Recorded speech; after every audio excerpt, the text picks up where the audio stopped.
ನಾನು ಇವತ್ತು ಒಗ್ಗರಣೆ ಹಾಕಿ ಜೋಳದ ಮುದ್ದೆ ಹೆಂಗ್ ಮಾಡೋದು ಅಂತ ಹೇಳ್ಕೊಡ್ತೀನಿ. ನಾನು 3 ಕಪ್ ಅಷ್ಟು ಹಿಟ್ಟು ತಗೊಂಡಿದ್ದೀನಿ.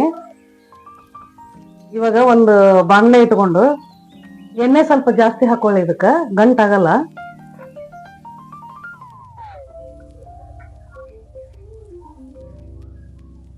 ಒಂದ್ 4-5 ಸ್ಪೂನ್ ಅಷ್ಟು ಆಯಿಲ್ ಹಾಕಿದ್ದೀನಿ ನಾನು. ಎಣ್ಣೆ ಕಾಯಿಲಿ. ಇವಾಗ ಎಣ್ಣೆ ಕಾದಿದೆ, ಜೀರಿಗೆ ಸಾಸಿವೆ ಹಾಕೋಣ.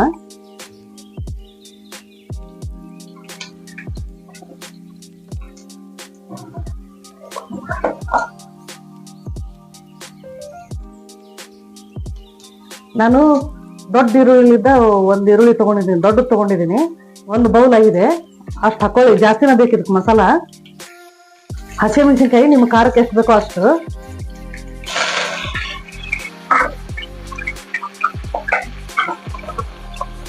ಸಿಂಪಲ್ ರೆಸಿಪಿ ಇದು, ಟೇಸ್ಟ್ ಚೆನ್ನಾಗಿರುತ್ತೆ, ಹೆಲ್ತಿ ಫುಡ್ ಕೂಡ.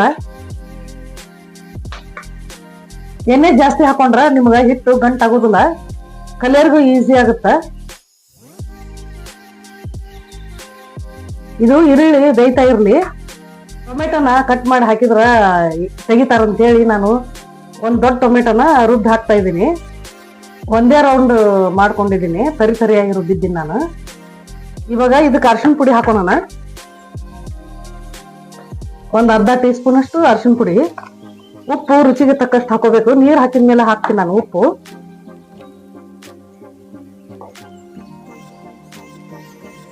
ಇವಾಗ ರುಬ್ಬಿದ ಟೊಮೆಟೊ ಪೇಸ್ಟ್ ಹಾಕ್ತಾ ಇದೀನಿ.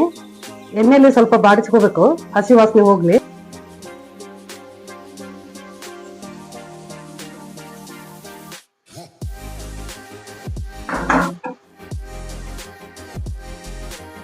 ಟೊಮೆಟೊ ಬೇಯೋದಕ್ಕೆ ಎಷ್ಟು ಬೇಕೋ ಅಷ್ಟೇ ಹಾಕ್ತಾ ಇದ್ದೀನಿ ನಾನು ಇವಾಗ. ಆಮೇಲೆ ರುಚಿ ನೋಡ್ಕೊಂಡು ಹಾಕೋಬೇಕು. ನೀರು ಹಾಕಿದ್ಮೇಲೆ ಸ್ವಲ್ಪ ಹೊತ್ತು ಎಣ್ಣೆ ಬಿಡ್ಲಿ ಟೊಮೆಟೊ. ಈ ಕಡೆ ಒಂದು ಸರಿ ಮಾಡ್ಕೊಳ್ಳೋಣ ನಾವು. 1-2 ಟೇಬಲ್ ಸ್ಪೂನ್ ಅಷ್ಟು ಜೋಳದ ಹಿಟ್ಟು ಹಾಕೊಂಡು ನೀರ್ ಹಾಕಿ ಕಲಿಸ್ಕೋಬೇಕು. ಗಂಟಾಗಲ್ಲ ಅಂದ್ರ ಮುದ್ದೆ, ಅದಕ್ಕೋಸ್ಕರ.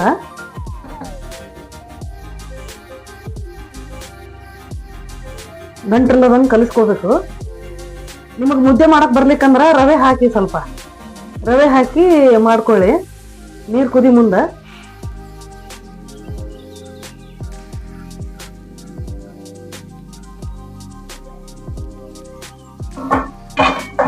ಇವಾಗ ಟೊಮೆಟೊ ಬೆಂದಿದೆ, ಎಣ್ಣೆ ಬಿಡ್ತಾ ಇದೆ ನೋಡಿ. ಇವಾಗ ನೀರ್ ಹಾಕೋಬೇಕು. ಈ ಬಟ್ಲು ನಾನು 3 ಬಟ್ಲ ಹಿಟ್ಟು ತಗೊಂಡಿದ್ದೀನಿ. 6 ನೀರ್ ಹಾಕೋತಾ ಇದ್ದೀನಿ. 6 ನೀರ್ ಹಾಕೋಬೇಕು 3 ಬಟ್ಲಕ್ಕ. 1 ಬಟ್ಲಕ್ಕೆ 2. ನೀವ್ ಎಷ್ಟ್ ಮಾಡ್ಕೊಂತೀರಿ ನೋಡಿ, ಅವಾಗ ಅಷ್ಟೇ ಅಳತೆ. ಯಾವ ಬಟ್ಲ ಅಳತೆ ತಗೊಂಡಿರ್ತೀರ ಅವೇ ಬಟ್ಲಲ್ಲೇ ಹಾಕಿ.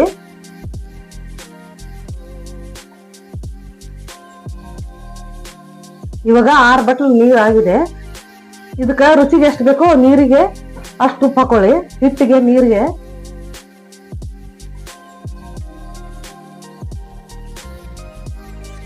ನೀರು ಕುದಿಲಿ ಸ್ವಲ್ಪ.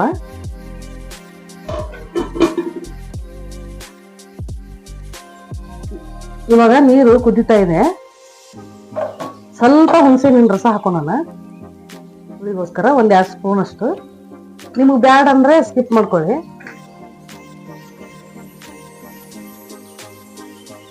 ಇವಾಗ ಈ ಕಲಸಿದ ಜೋಳ ಹಿಟ್ಟಿರುತ್ತಲ್ಲ ಅದನ್ನ ಹಾಕೊಂತ ಇದ್ದೀನಿ. ಗಂಟಾಗಬಾರ್ದಂತ ಹಾಕೊಂತ ಇದ್ದೀನಿ. ನಿಮ್ಗ ಎಕ್ಸ್ಪೀರಿಯನ್ಸ್ ಇತ್ತಂದ್ರ ನೀವು ಡೈರೆಕ್ಟ್ ಹಾಕೊಳ್ಳಿ ಹಿಟ್ಟು. ನಾ ಕಲಿಯೋಗೋಸ್ಕರ ತೋರಿಸ್ತಾ ಇದ್ದೀನಿ. ಕಲಸಿದ ಹಿಟ್ಟು ಕುದಿ ಬಂದ್ಮೇಲೆ ಈ ಹಿಟ್ಟು ಹಾಕಿ ಮುಚ್ಚಿ ಬಿಡ್ಬೇಕು 1-2 ನಿಮಿಷ.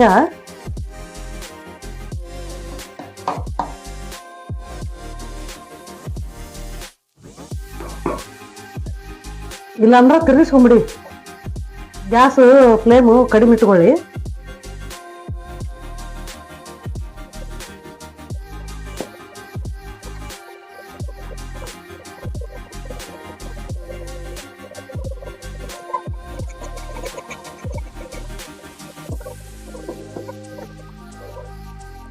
ಇವಾಗ ಇದು ಮುಚ್ಚಿಟ್ಟು 1-5 ನಿಮಿಷ ಬೇಯಲಿ. ಜೋಳದ ಹಿಟ್ಟಿದು ಬೇಯಬೇಕು.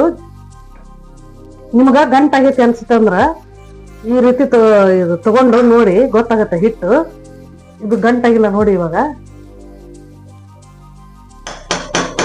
ಮುಚ್ಚಿಬಿಟ್ಟು ಒಂದ್ 5 ನಿಮಿಷ ಬೇಯಲಿ. ಜೋಳದ ಹಿಟ್ಟು ಜಾಸ್ತಿ ಹೊತ್ತು ಬೇಯ್ಬೇಕಿದು.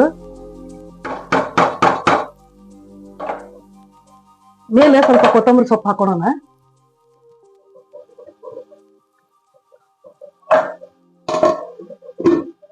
ಒಂದ್ 5 ನಿಮಿಷ ಬೇಯಲಿ. ಇವಾಗ ಜೋಳದ ಹಿಟ್ಟಿನ ಮುದ್ದೆ ರೆಡಿ ಆಗಿದೆ. ಇದು ಇದೇ ತರ ಬರೋದು ಮುದ್ದೆ. ಇದು ಒಗ್ಗರಣೆ ಹಾಕಿವಲ್ಲ ಅದಕ್ಕೆ ಗಟ್ಟಿ ಬರೋದಿಲ್ಲ. ನೀವು ಒಗ್ಗರಣೆ ಹಾಕ್ಲಿಕ್ಕಂದ್ರೆ ಗಟ್ಟಿಗ ಬರುತ್ತ. ಇವಾಗ ರೆಡಿ ಆಗಿದೆ ನೋಡಿ. ಇನ್ನೂ ರೆಸಿಪಿ ಬೇಕಂದ್ರೆ ನಮ್ಮ ಚಾನಲ್ಗೆ ಸಬ್ಸ್ಕ್ರೈಬ್ ಆಗಿ.